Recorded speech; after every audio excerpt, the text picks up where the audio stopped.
Hey, it's Nick, and I'm about to go on a rant. You can't stop me from going on a rant right now because there's something that just grinds my gears. So, I'm sure if you're listening to the Sweaty Startup, you're familiar with our forum on Reddit that we use to post ideas, brainstorm, bounce things off of each other. I was sitting around this weekend and I put a post on there and said, you know, I think I would really like the culture of being a waiter, the tip culture. Everybody complains so much about the tip culture, but I think if a waiter goes in with an open mind, goes in with a can-do attitude, I think they can do really well, right? Because the better you do, the more tips you make. I just posted that thought in the forum, and instantly, I mean, I've never been a waiter. I understand. I kind of put up there, like, this is just a thought. I don't know.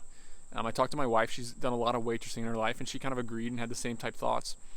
So I posted that on there and said, you know, good waiters, really good waiters, they probably really like the tip culture. And instantly, it got downvoted. Tons of people commented. One person actually took the time to say, Nick, you don't understand. You've obviously never been a waiter. All these good things that you're talking about, tip culture, they're actually horrible things. There's so much that's out of your control as a waiter. But you could have a bad cook.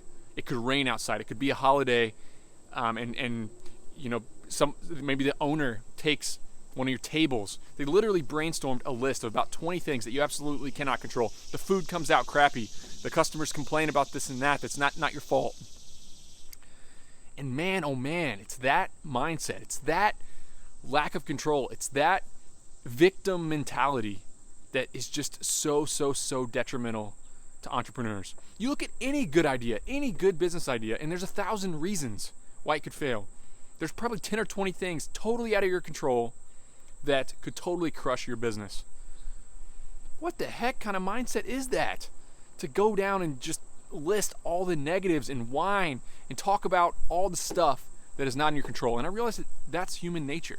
Human nature is to look at the negatives, to look at the things that you can't control, to look at what could possibly go wrong, to look at all the reasons why it's not fair, to look at all the reasons why I don't have the opportunities, and why I am treated unfairly, and why it's not fair to me.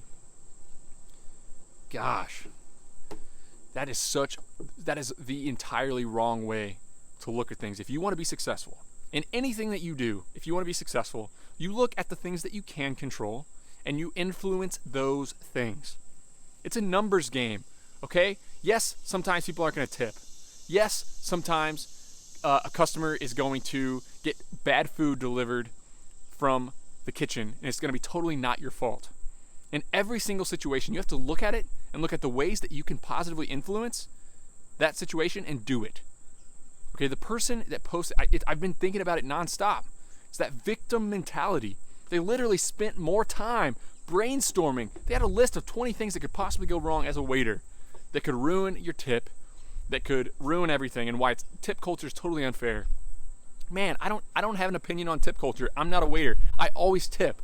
I tip 15% to really poor waiters. I tip 20% to average, and I tip 25% if they're really good. So for me, I tip based on their service. I know what's in their control and I know what's not in their control. Okay, I don't screw over the waitress if my food comes out poor. All right, I understand that it's not her fault. She did not cooking the food. It's the same exact thing with every single form of endeavor that you ever want to go on. There's 1,000 reasons why a service business won't work. There's 1,000 reasons why you might get fired. There's 1,000 reasons why, as a real estate agent, the market is poor and you can't sell houses. You can always think of excuses. The people who win, the entrepreneurs that win, the people who succeed, they look at what they can control. Okay, so I'm not getting good tips at this restaurant. I'm going to go work at a restaurant where the kitchen's good. I'm going to go work at a restaurant that's high end. And I know I'm not going to get that job right away. I'm going to work really hard at this restaurant so I can get that job. And then when I'm in there, I'm going to do every single thing that I can do that's in my control to influence the tip. I'm going to smile. I'm going to check on them. I'm going to always fill their water. Every single second that water gets this low, I'm going to be there and I'm going to fill it up. I'm going to have awareness and I'm going to recognize when people are looking at me, trying to get my attention. I'm going to smile. I'm going to be energetic. I'm going to get their order right. I'm going to do the things that I can control so that I can earn more tips. One person commented on there and said, there's a lot of things out of your control, and studies have shown that only 3 to 5% of the tip difference. There's a 3 to 5% tip differential between good service and bad service on average. 3 to 5%. That's a lot. Say you're serving $1,000 of food a night, and say you work $200 a year. Say you're serving $1,000 of food per night at your restaurant, which is 100% feasible, and say you work 200 nights a year. So you're serving $200,000 worth of food. Let's say you get tipped 10%, that's 20 grand a year. Get tipped 20%, that's 40 grand a year. Get tipped 25%, that's $45,000 a year that you're making. And every 3% difference in tip, that's $6,000 in your pocket. 5% tip, that's 10 grand difference in your pocket. So absolutely, you do have an influence. Look at what you can control in life. It's so easy to have that victim mentality and say, oh, it's somebody else's fault. I couldn't control that. There's nothing I could have done about that. The market's bad, or the customers are mean, or my employees are messing up. Look at yourself. What can I do to influence this situation? So many people don't even take the time to look in the mirror and figure out what they can influence, and they don't realize how big it really is. In Storage Squad, early on we think, oh my God, employees, they're the worst. They don't show up. They're unreliable. They're not trained well. It would have been really, really easy to just blame the employees. You talk to a service business owner, and the number one thing they say is it's so hard to find good employees. You can't. Then we looked at what we could control in the situation. Oh, our employees aren't showing up to work. We looked at our processes. We looked in the mirror. We looked at ourselves. We looked at what we were doing. And we realized, oh, maybe we shouldn't text these employees the night before and give them their schedule. Maybe these employees really want to have, 3 days, 6 days notice on their shifts.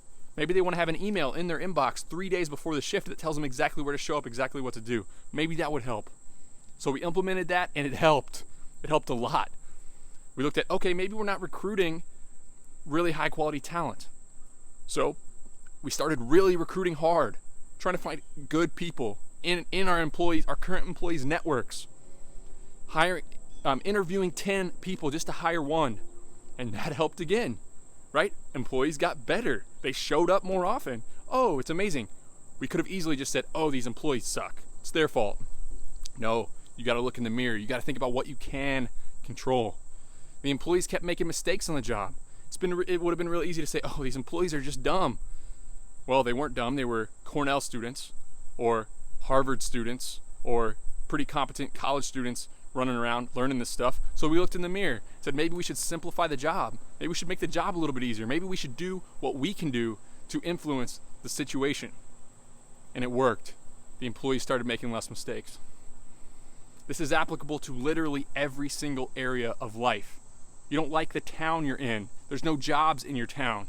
It's so easy to point at the economy, point at somebody else and say, oh God, I got it rough.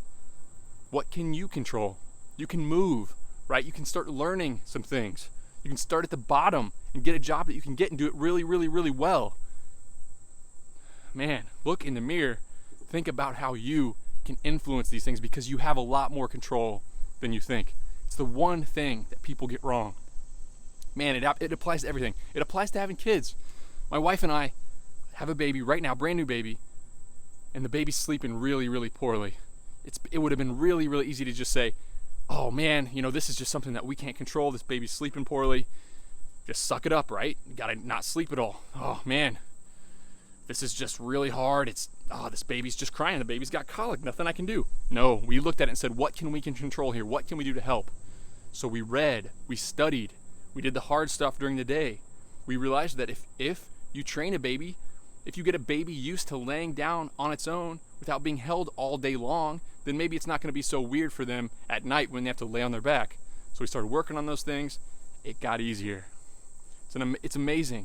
So if you're having a problem right now, if you're having a problem in life, whereas most Americans will go in, they'll complain, not Americans, anybody. It's human nature. Just complain, blame somebody else. Talk about how bad everything is. People are complainers, man, and it's cancerous as well. If you're around complainers, it makes you complain. So cut those people out. Tell them you don't want to hear it. But people will complain about the situation that they're in and how they have no control over it when 99% of the time they can absolutely influence it all. They can influence everything. You can positively influence it. You just got to put your mind to it. If you like this video, I encourage you to subscribe to my channel. I release episodes like this all the time on becoming a better business owner, becoming a better leader, and also check out my podcast. All the same information in a different format so you can consume it while you're on your way to work, while you're in the airport, while you're doing your chores, while you're mowing the grass. A great way to listen to all this stuff. Also, sweatystartup.com. All the show notes, all the details of all of these episodes, as well as a huge back archive of awesome information to help you get better. While you're there, sign up for my email newsletter. I send it out once a week. I'll never try to sell you anything. It's short, it's sweet, it's to the point. It's designed to help you become a better manager, a better leader, or just a better person at your work, right? It's just awesome. And also we have a community on Reddit, reddit.com/r/sweatystartup. It's a forum where if you're having a question about your business, you're having a problem, you have a thought, you want to ask a question, there's 13,000 like-minded individuals there helping each other. The community is growing fast. It's awesome. As always, thank you so much for following along. I really appreciate it. Let me know how I can help.